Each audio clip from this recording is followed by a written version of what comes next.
I've always been a guy who trusted patterns. Routines gave my life a kind of quiet comfort. I found peace in little things, like the way my old coffee maker clicked exactly 3 times before it brewed that first hot drop, or how my wife, Rachel, would hum this terribly off-key melody every morning while flipping pancakes in the kitchen.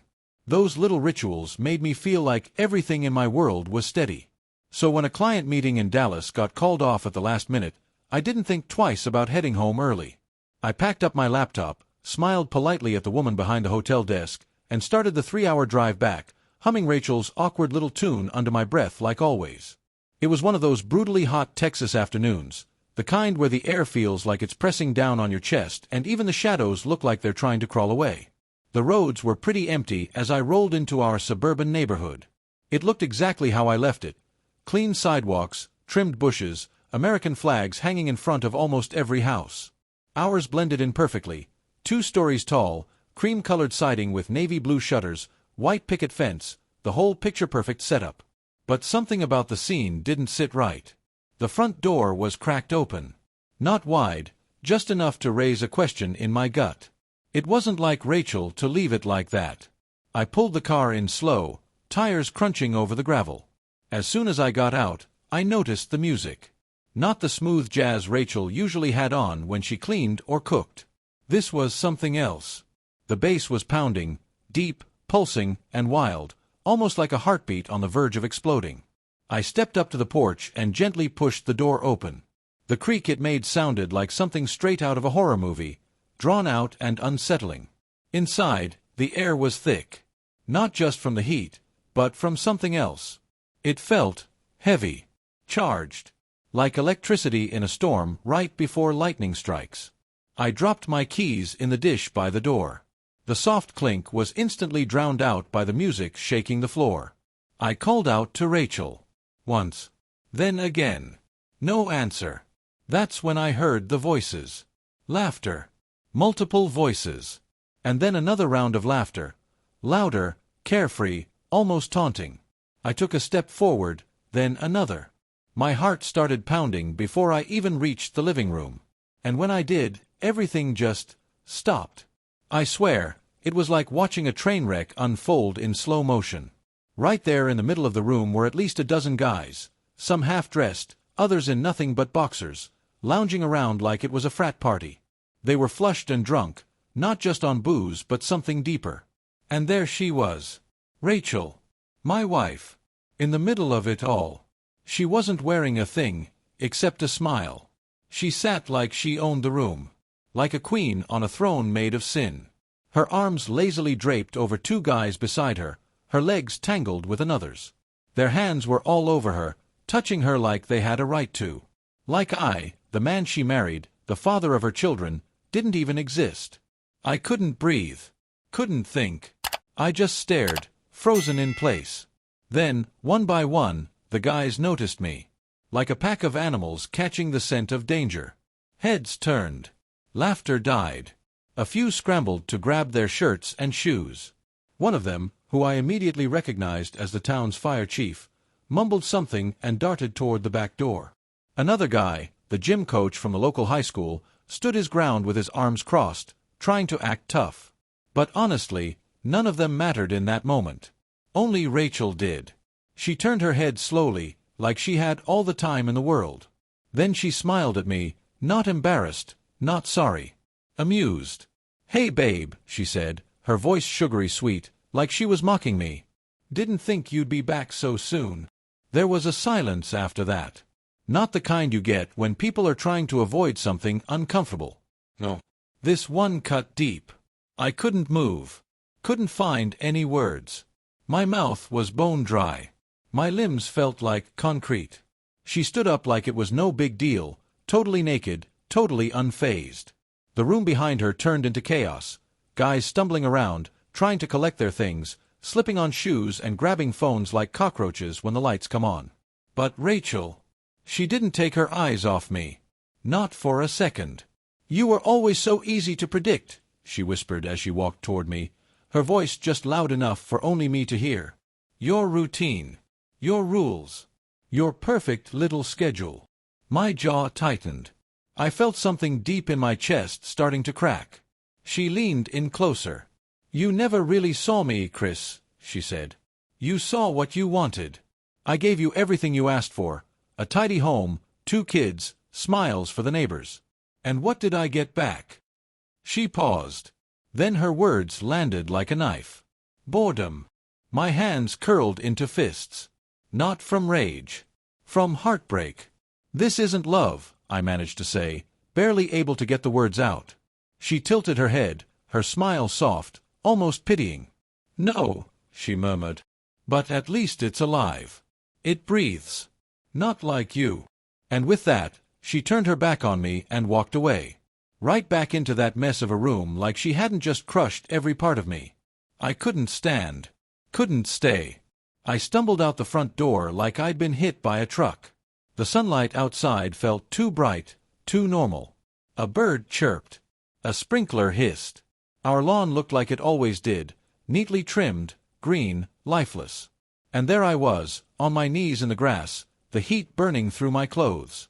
Behind me, the sound of laughter started again, like nothing had happened. Like my whole world hadn't just exploded into pieces.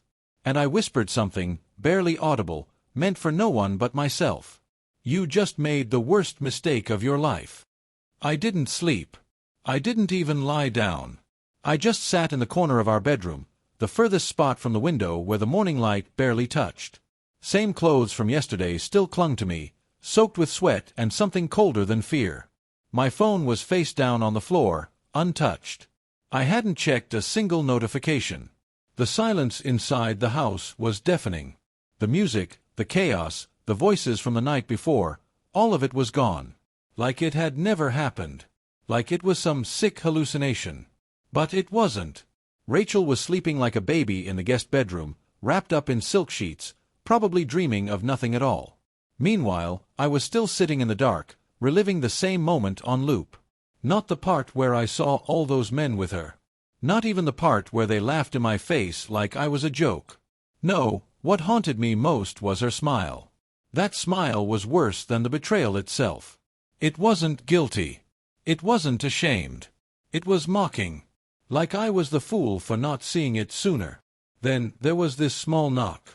The kind that barely makes a sound but hits you like a punch. The door creaked open just a little more, and I saw him. My son. Little Joey. Just 9 years old, standing there in his Spider-Man pajamas, clutching a stuffed dinosaur like he didn't know what world he just walked into. His eyes were tired. Confused. "Dad," he said. "Why are you on the floor?" I swallowed hard. My throat was like sandpaper. I forced a breath in. "I couldn't sleep, buddy," I managed to say, trying to sound normal. "Mom said you were upset," he said, stepping inside a bit. I looked away. I had 1,000 things I could have said. None of them were right. None of them could explain what had happened. So I just nodded. "Yeah, I am." He moved closer but hesitated like he was standing on ice that might crack. Then he asked, "Did you guys fight?" That one hit like a freight train. I nodded again, slower this time. Yeah, we did." He was quiet for a second. Then he said something that almost broke me in half. "Are you gonna leave?" I could barely breathe. My heart was already in pieces, and this tiny voice, my son's voice, just drove a wedge right into the middle of what was left. I wanted to scream. I wanted to disappear. But more than anything, I wanted to protect him from this nightmare. "No," I said, finally. I made sure my voice didn't shake. "Not yet." He seemed okay with that answer. Just nodded like kids do when they don't fully understand but want things to be okay. Then he wrapped his arms around my neck, hugged me tight, and just like that, he left the room. Back to his cartoons, his cereal, his normal little world that I was now trying desperately to protect. I sat there for another hour. Maybe 2. When I finally stood up, it wasn't because I felt better. It was because I had to. I showered. I shaved. Put on clean clothes. When I looked in the mirror, I still saw my face. Same brown eyes. Same square jaw. A little more gray around the temples. But behind those eyes, something was missing. Something had been taken, and I didn't know if I'd ever get it back. I walked downstairs. Rachel was in the kitchen like nothing had happened, sipping coffee from her favorite mug, the one that said "Best Wife Ever" in big, cheesy letters. She was scrolling through her phone, humming that same off-key tune. Like she wasn't even the same woman from last night. Like I was just some background character in her perfect little sitcom. I stood there watching her, waiting for her to acknowledge me. She didn't. Finally, I stepped to the table and pulled out a chair. Sat down. She glanced up for a second, clearly surprised. "You're not at work?" she asked, like I was the one out of place. "No," I said, folding my hands on the table. "Something wrong?" That question almost made me laugh. I didn't answer. I just stared at her. Really looked at her. And for the first time, I didn't see the woman I married. I saw a stranger. She must have sensed the shift. Her eyes narrowed slightly. She set the mug down and leaned against the counter. "Look, if you want to talk about last night," she started. "I don't," I cut in. Controlled. "Not yet." She shrugged like it was nothing. Picked her phone back up. "Just don't make it a whole dramatic thing," she said, barely looking at me. "People get bored. It happens." She said it like it was no big deal. Like I was being ridiculous for reacting at all. I studied her, trying to understand when she'd become this cold. Or maybe she'd always been this way, and I just refused to see it. That was the part that ate at me, the thought that I had never really known her. I stood up, turned toward the hallway, then paused. "I'm staying," I said quietly. She looked up again, curious now. "For the kids," I added. She tilted her head slightly, confused by the calm in my voice. "For the truth," I said. Then I left the kitchen. The days that followed didn't feel real. Everything around me looked normal, too normal. The sun rose, the coffee brewed, the school bus showed up at 7:10 like it always did. But beneath all that surface noise, something had shifted inside me. I didn't cry. I didn't scream. I didn't drown myself in whiskey or sleep on a friend's couch like a man in a bad movie. I wasn't falling apart. I was becoming something else. Every morning, I woke up before the kids, made breakfast like usual, kissed Joey on the head before he ran out the door. From the outside, I looked fine. Like the same old husband, the same old dad. But after that front door closed, that's when it started. I wasn't logging into work anymore. I'd sit at the kitchen table with my laptop open and a blank spreadsheet glowing on the screen. At the top of it, I wrote 2 simple words. The list. I wasn't sure what exactly this list would become at first. But deep down, I already knew what I wanted. I wanted every single one of them. The men who were in my house that night. The ones who laughed. The ones who touched my wife like she belonged to them. I wanted them exposed, not attacked. Not hurt. Just seen. For who they really were. 12 names. 12 stories. 12 masks to rip off. The first name I typed was Nathan Brooks, the town's golden boy. A pastor, of all things. Sunday mornings, he stood at the pulpit like a statue carved from virtue, preaching about sin and grace like he owned the trademarks. He was also the first one I saw bolt out of my house that night. Didn't even make eye contact. Slipped out the back like a cockroach caught in the light. And I remembered the look on his face, like he was embarrassed, yes, but also like he believed none of it would ever touch him. Like that white collar made him bulletproof. I wasn't looking for confrontation. I didn't need to shout in his face or punch him in the parking lot. I was going to let the truth do all the damage. So I started digging. His Facebook was the usual cliché, quotes from scripture, selfies in front of stained glass windows, comments from old ladies saying how blessed they felt after his sermons. But somewhere in that sea of fake wholesomeness, I found a thread. There was a photo of him at a charity drive, smiling beside a girl who looked way too young to be anywhere near his radar. Barely 20, maybe. But there was something in her body language, something in the way his hand rested too low on her back. I reverse-searched the image and found her. Brianna Ellis. Sophomore at the community college. One of the church's scholarship kids. One of his personal ments. Bingo. I set up a fake email. New identity. Ashley Cooper, shy college student looking for guidance. I emailed the church's outreach address, asking about their mentorship program. Nathan replied in under an hour. First few emails, all innocent, professional. But by the third message, he asked for a picture. By the 7th, he was calling me sweetheart. By the 10th, he invited me out for coffee, just to talk things over in person. I took screenshots of everything. Every word. Every line of manipulation dressed up in spiritual kindness. I saved it all in a folder labeled Preacher. But it still wasn't enough. I needed something that couldn't be explained away. Something raw. That's when I remembered the security cameras. I had installed them 2 years ago, motion-activated, cloud-connected, quiet but always running. Even the guest network had been left active. I logged in, browsed the timeline, and there it was. 12 minutes of truth. It wasn't graphic, but it didn't need to be. It showed Nathan entering the house, hugging Rachel, kissing her on the cheek, putting his arm around her as they disappeared into the living room. The timestamp was clear. The footage, undeniable. I uploaded the video to a private file-sharing site. Drafted a new anonymous email. 3 recipients, the head of the church's board, a local news tip line, and Brianna Ellis herself. Subject line, your pastor. No threats. No drama. Just facts. I sent it and closed the laptop. Then I made myself a cup of coffee. It tasted bitter, but clean. By Thursday, whispers had started. By Friday, Nathan skipped sermon rehearsal. By Sunday morning, that pulpit stood empty. Rachel didn't even ask where I'd been all weekend. She was too busy sitting at the dining table, laughing with her friend on speakerphone, painting her nails a deep blood red. I heard her say something that made me stop cold. She asked if I felt guilty, Rachel laughed. Like guilt's even a real thing. Guilt's just fear with better branding.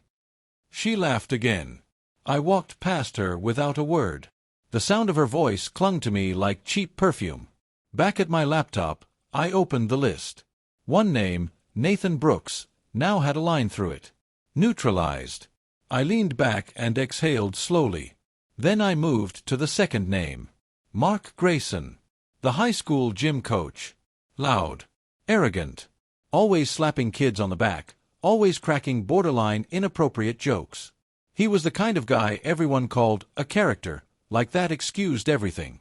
I remembered his voice that night in our living room. Keep up, sweetheart. He wasn't talking to a team. He was talking to my wife. My jaw clenched. I opened a new folder. I wasn't sure what this made me anymore. A private investigator? A man losing his mind? Didn't matter. Names had faces. Faces had masks. And I was going to tear off every last one of them. The more I thought about Coach Mark, the more everything started to fall into place. He wasn't just some loudmouthed gym teacher with too much energy and too little respect for personal space. He was a walking red flag I'd ignored for years because I didn't want to seem paranoid. He coached Joey's soccer team every Tuesday and Friday. I used to sit in the bleachers and watch my kid sprint up and down the field while Mark barked orders and blew his whistle like he was leading a military drill. I used to think he was just passionate, dedicated. Now I knew better. That same voice I used to hear calling plays was the one I heard laughing with my wife. The same guy I'd thanked after games for being a good influence had been sleeping with Rachel in our house, drinking my beer, using my living room like a motel. So I started watching. I parked across from the school lot in my car, dark tint hiding me from the world. It was the first time I'd been back since that night. I felt like a ghost drifting through places I used to trust. At 3:30 sharp, just like clockwork, Coach Mark came out of the gym, sunglasses on, gym bag slung over one shoulder. He fist-bumped another teacher, laughed too loud. Same old Mark. Then he climbed into his black pickup and drove off. I followed him. He didn't go home. Didn't hit the grocery store or the gym. Instead, he pulled into a run-down strip mall off Highway 17, parked near a juice bar wedged between a vape shop and a nail salon. He went inside like it was routine. I waited. 10 minutes later, a young woman stepped out from behind the counter. Mid-20s, maybe younger, long dark hair in a messy bun. She smiled at Mark like they knew each other well. Too well. Her name, I later found out, was Emily Reyes. She graduated from our local high school 2 years ago. Mark had been her coach too. He wasn't just cheating with my wife. He was grooming his ex-students. They disappeared into the back of the juice bar. I waited until they were out of sight, then got out of my car and circled around the building. There was a narrow alley out back, and a staircase that led to a secondary entrance, probably meant for deliveries. The door was locked, but there was a small window cracked open for airflow. I reached into my pocket, pulled out my phone, and hit record. I slid it gently into the window and stepped back. At first, all I could hear was the hum of a fridge and faint music. Then came the voices. "Emily, you said you'd tell her this week." "Mark, I will. Just, not yet. It's complicated." "Emily, you've been saying that for 2 months." "Mark, Rachel doesn't make things easy. She's intense." My stomach dropped. "Emily, is she the only one?" Mark paused. "Mark, she was the first. You're different." "Emily, you said that to her too, didn't you?" There was silence. Then soft giggling. Then kissing. Then the unmistakable sound of rustling clothes. I pulled the phone out. I had what I needed. Back home that night, I sat in my office, lights off, heart numb. I played the recording over and over, trimming the background noise, isolating their voices. I saved it in a folder labeled Coach. Then I dug deeper. Used my login to get into the school's parent portal. From there, I found Mark's school email, then followed the breadcrumbs to his personal site. There it was, his fundraising campaign. Help build our new gym facility. Support Coach Grayson's Wildcats initiative. I nearly laughed. Sponsors. Parent names. Public donations. It was all so perfect. The next morning, I sent a new anonymous email. Subject line, concerns regarding Coach Grayson. I attached the audio recording, Emily's graduation year, and a screenshot of the school's code of conduct, specifically the part about inappropriate relationships with former students. No threats. No commentary. Just the truth. By the time dinner rolled around, the news had exploded. The juice bar was closed early. Emily deleted her social media. Mark didn't show up to practice. The next day, I drove past the school and saw parents gathered outside the gym.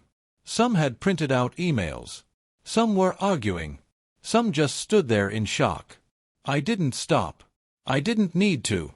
Back home, Rachel was stretched out on the couch like she hadn't just played a part in tearing another life apart. TV remote in one hand, the other reaching into a takeout bag I had picked up without a word. She didn't say thank you. Didn't ask questions. Then, as if fate had a cruel sense of timing, the local news came on. Allegations involving Coach Mark Grayson and a former student have surfaced, prompting an investigation by the school district. Rachel froze. The screen showed a photo of Mark, followed by a statement from the school. Her eyes narrowed as she put it together. She turned to look at me. But I was already walking up the stairs. No words. No satisfaction. Because this wasn't revenge. This was just step 2. Rachel always loved mornings. She'd stretch in bed like a cat, sip her almond milk latte with a swirl of cinnamon, and scroll through her phone like every text was a standing ovation. This morning wasn't any different, at least on the surface. She looked polished as ever, sleek ponytail, fresh gloss on her lips, those expensive leggings she wore like armor. But underneath it, I saw it. Something had shifted. She checked her phone too often. Tapped in and out of group chats like she was hunting for answers that weren't there. There was a flicker behind her perfect routine, a crack in the performance. I sat across from her at the breakfast bar pretending to read an article on my tablet, though my eyes never left her face. Finally, she said it, trying to sound casual. "Crazy about Coach Grayson, huh?" I looked up like I hadn't heard. "Just vanished overnight," she added. "Some people are saying it was a student, but that can't be right. I mean, not him." I tilted my head slightly. "You sure about that?" She paused. Her lips curled into that same too-sweet smile. "Men are predictable," she said. "You included." I smiled back. "Maybe." Then I got up, rinsed my cup, and left the room with fire crawling under my skin. That afternoon, I opened the folder I'd been avoiding, the one labeled Rachel. I hadn't touched it since the first night I started building the list. I didn't need to. Back then, I wanted to focus on the others, the ones who played their part in the circus. But now it was time to deal with the ringmaster herself. See, when we upgraded our phones a couple of years ago, I set up a shared cloud. Nothing shady. Just convenience. It was easier that way. Shared calendars, photo storage, contact sync. Back when I thought trust was something we had, not something I should have questioned. I opened her message history. At first glance, everything was scrubbed clean. Suspiciously clean. Recent threads looked almost curated. No calls, no weird texts, nothing but friendly banter and emoji-laced group chats. It was too perfect. But she hadn't erased the backups. The archived data, that was where the real Rachel lived. I dug through the layers, clicking through chat logs that hadn't been touched in months. That's when it hit me. She'd been smarter than I gave her credit for. She saved contacts under fake names, some under female names, others as emojis. One guy was listed as Hillary with a martini glass. That one thread alone had 70 texts in less than a week. There were photos. Selfies in hotel bathrooms. Plans made down to the minute. A thread with a man named Tyler included a digital map with driving directions. A route. My route. She'd been tracking me. Not just cheating, coordinating. She used my own GPS data to time her flings. She knew when I was too far away to turn around. She knew exactly when the house would be empty. It wasn't impulsive. It was orchestrated. It was deliberate. I stared at the screen. My fingers hovered over the keyboard, but I didn't feel fire in my chest anymore. What I felt was colder than rage. She didn't just betray me. She used me. She planned this like a campaign. An event schedule with rotating guest stars. All while pretending to be the perfect wife. PTA meetings. Neighborhood wine nights. Handwritten thank you notes to teachers and co-workers. She was never careless. She was calculated. I started a new document. Subject: Rachel Harper. A multiple confirmed sexual partners. A strategic manipulation of home routines. Emotional disconnection from children. A potential use of blackmail or leverage, based on texts referencing what you owe me. Then I went deeper. I started cross-referencing her social media with the names on my list. She hadn't just slept with them. She connected them. Introduced them to each other. Hosted backyard BBQs and wine nights where they all laughed under the same string lights, clinking glasses while I grilled burgers like an idiot. She wasn't just unfaithful. She was the glue. The architect. The host of the show. And I was the final fool in the front row, clapping like the dumb husband who thought love meant loyalty. But now the mask was off. She didn't just wear a mask. She was every mask. A host. A connector. A puppet master with a smile and a glass of wine. And the whole town thought she was just an involved mom. I added everything to the web. My new project. My evidence wall in digital form. Every message, every photo, every GPS ping. I wasn't sure what I'd do with it yet. But I knew this much. When the time came, I wouldn't yell. I wouldn't throw a tantrum. I would open the curtain. And let the spotlight do the rest. In the days that followed, Rachel started to get twitchy. Not panicked. Not yet. But she could feel something. A change. The ground shifting. She was checking her phone more often. Not smiling as easily. I caught her staring out the kitchen window a few times, sipping coffee without the hum she used to sing every morning. Guilt. Doubt. Instinct. Maybe all three. But she never asked me anything directly. She didn't dare. Meanwhile, I kept working. Adding to the list. Going back through names I hadn't even thought about the first night. Like Cameron, a married attorney she'd met through the PTA. Or Jason, the tattooed bartender from that winery tour she did with the girls. Turns out the only tasting that weekend wasn't wine. Each new entry was another domino. One by one, I'd find something. A photo. A message. A transaction. Then I'd send an anonymous tip. No threats. No drama. Just exposure. And one by one, they'd fall. Cameron's wife found out and threw him out of the house. Jason got fired after a video surfaced of him getting handsy with Rachel behind the bar. Bryce's girlfriend blasted him across social media in a 9-part story that made the local gossip blogs. Rachel didn't say a word. But she felt it. She knew something was happening.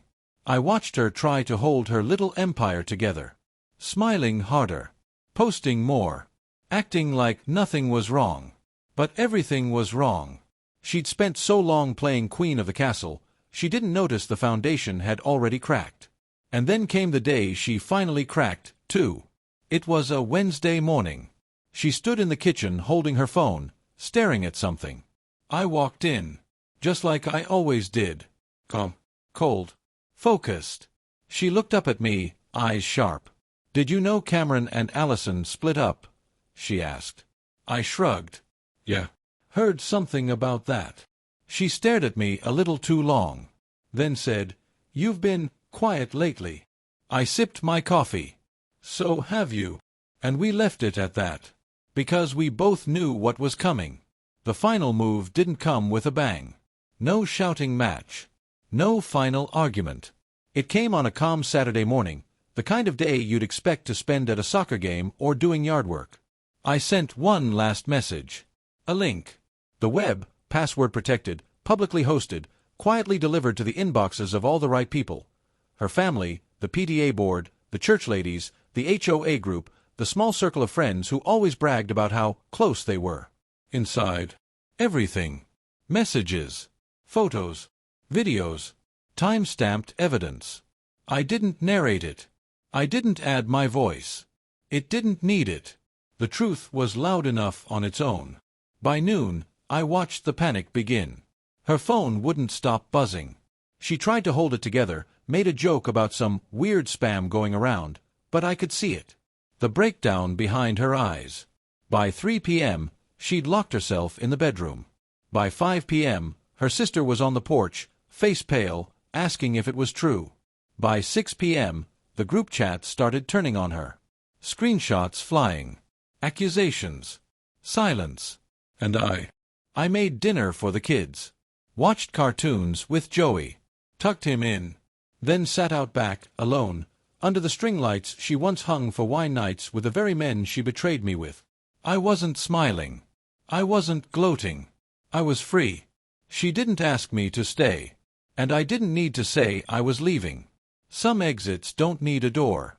Some wars don't need a final shot. Just truth. Sharp. Undeniable. And silent. Thank you for visited my YouTube channel. Your support, likes, and comments truly inspire me to create even more engaging content. If you enjoyed this video, don't forget to subscribe and hit the notification bell so you never miss an update. You're a part of this amazing community, and I'm thrilled to share my stories with you. See you in the next video on YouTube.